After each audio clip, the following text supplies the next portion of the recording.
Hello and welcome to this tutorial, and in this tutorial we are going to learn how you could access some form elements. So in the previous tutorial we have created a basic form and we have tried to access the particular form by using the document.form. Now in this tutorial we are going to go a little bit in depth and we are going to try and access the form elements so that we could use them for validation purposes. So now once again we are going to create a form by going into the body. So to create a form we just simply type the form tag for creating a form, and let's name the form as, let's say, new form.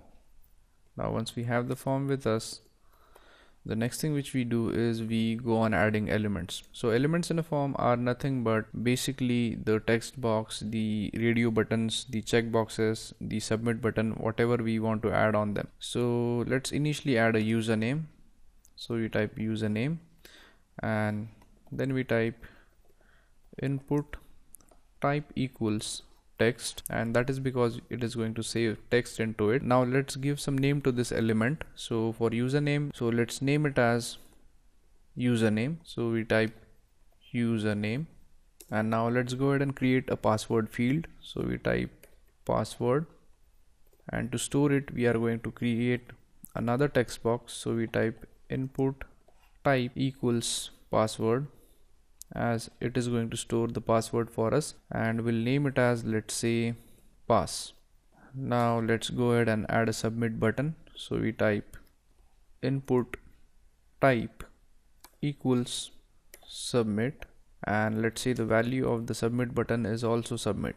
So we type value equals submit. So we have successfully created a form. So in order to check it, we just open it up in a web browser, and as you could see we have a basic form with us. So this is going to accept the username and this is going to accept the password for us. So now once we have these things with us, as we are trying to access form elements, we go ahead and go into the script tag, and that is because that is where we are going to access the JavaScript. So now as we want to access form, initially we type document, then we want to access form, so we give a dot operator and type the form name, which is in this case new form. So that gives us the basic access for the form, and we have already done this thing in the previous tutorial. Now the thing which we need to do is we need to get access to the username and password, which are nothing but the form elements. So after this we again give a dot operator and then we use the element name. So in case if you want to access the username, so we type username. So this gives us an access to the username and which we could use. So once we have access to the username, let's say you want to print out the username, so you end the statement by using a semicolon, and let's use one variable to store the result. So let's say var a equals the result, and let's go ahead and display out the result by typing document dot write and just print out the value stored in a. So once we have this code with us, we go ahead and execute it on the web browser.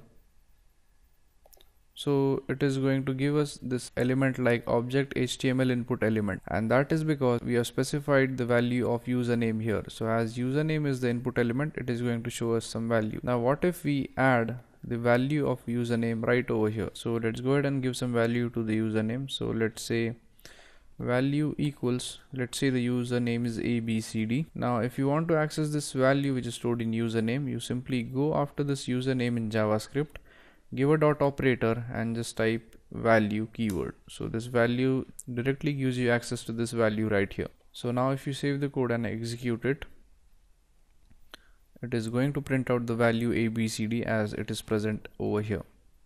So that's how you get basic access to the form elements. So basically what we have learned in this tutorial is that how you could name the individual elements just as we could name some forms, and how you could use those names of those elements in order to access them inside the JavaScript code. So I hope you understood how you could access the form elements in JavaScript. So thank you very much for watching this tutorial, and I'll see you guys in the next tutorial. Thank you.